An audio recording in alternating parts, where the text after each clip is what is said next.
السلام علیکم ورحمۃ اللہ وبرکاتہ۔ الحمد للہ رب العالمین والعاقبۃ للمتقین والصلاۃ والسلام علی رسول الکریم، اما بعد۔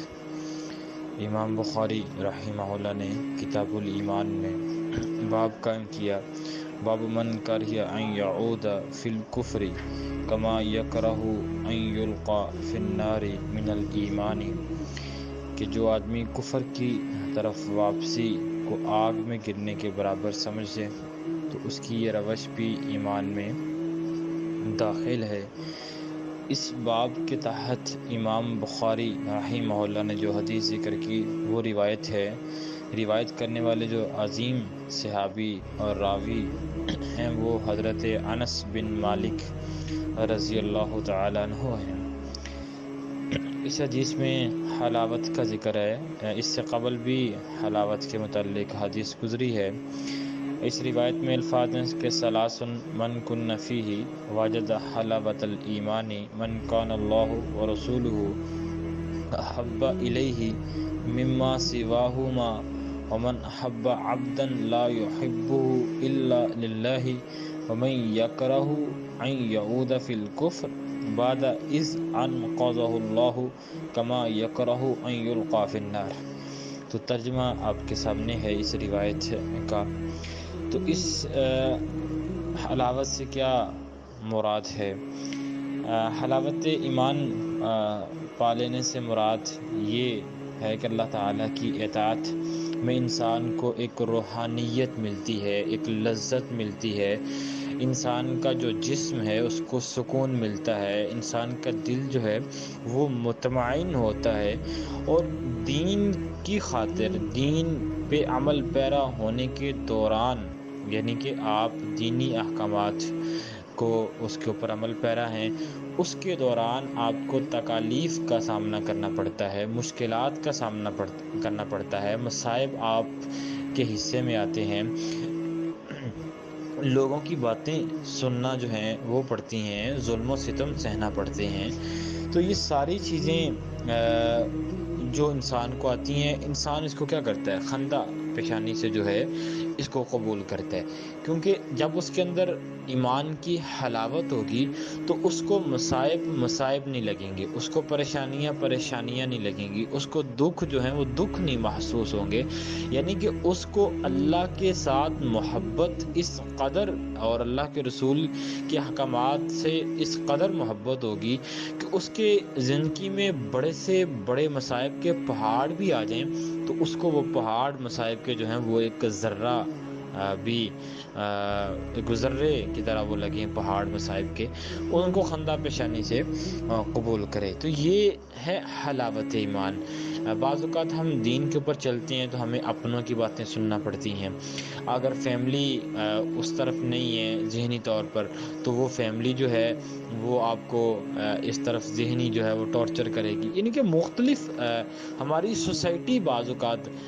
اس طرح کا ایک نیا کوئی چیز کریٹ کی جائے، یعنی کہ کوئی بندہ جو ہے وہ دین کے اوپر عمل پیرا ہو جائے تو اس کو ہماری سوسائٹی بعض اوقات ایکسیپٹ نہیں کرتی۔ اس کی وجہ یہ ہے کہ ہمارا ایک اوور آل مائنڈ ہی جو ہے وہ چینج کر دیا گیا ہے، دین سے ہمیں دور کر دیا گیا ہے۔ تو ایک تو معنی یہ ہے۔ بعض کہتے ہیں کہ اس حلاوت سے مراد حسی حلاوت ہے، مثلا اس کی مثال بہت سی مثالیں دی جا سکتی ہیں۔ مثلا اگر اللہ کے نبی کے دور کی ہم بات کرتے ہیں تو اللہ کے نبی کے دور میں حضرت بلال کے اوپر امیہ جو ایک ظالم ایک آقا تھا، سردار تھا، تو اس نے حضرت بلال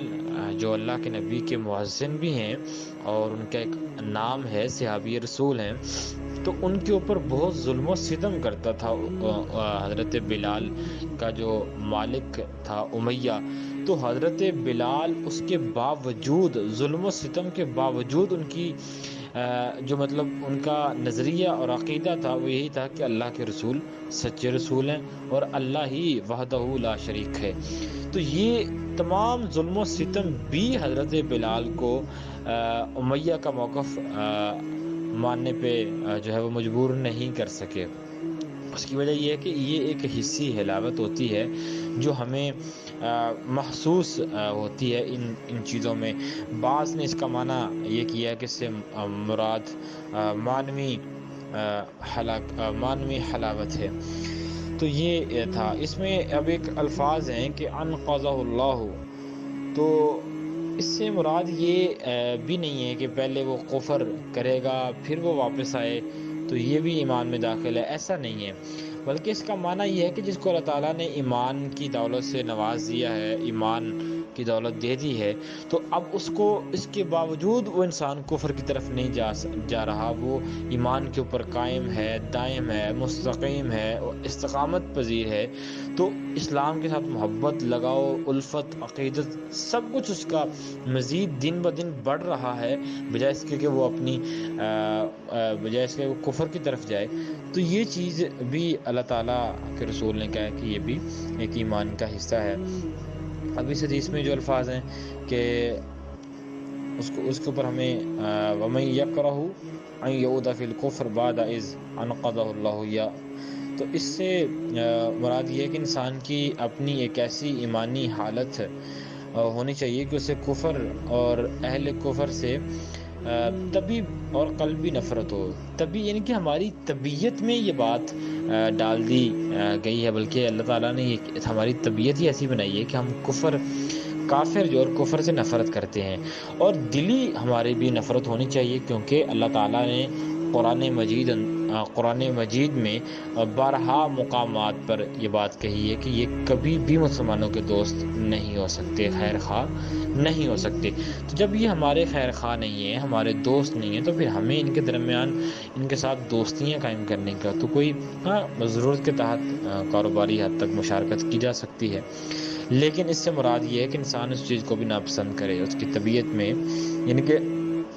کوئی انسان نہیں چاہتا کہ میں آگ میں جاؤں، کوئی انسان نہیں چاہتا کہ میرا نقصان ہو، تو اسی طرح وہ ان چیزوں سے محبت اور کفر کی طرف جائے گا تو گویا کہ وہ اپنے آپ کو آگ میں ڈال رہا ہے۔ تو یہ حدیث تھی۔ تو آج ہمیں حلاوت ایمان کے متعلق جو اللہ کے نبی نے 3 باتیں کہی ہیں ان کے اوپر ہمیں غور کرنا ہوگا۔ اس سے قبل بھی میں نے اس کی وضاحت کی ہے۔ اللہ ہمیں صحیح معنوں میں عمل کی توفیق عطا فرمائے۔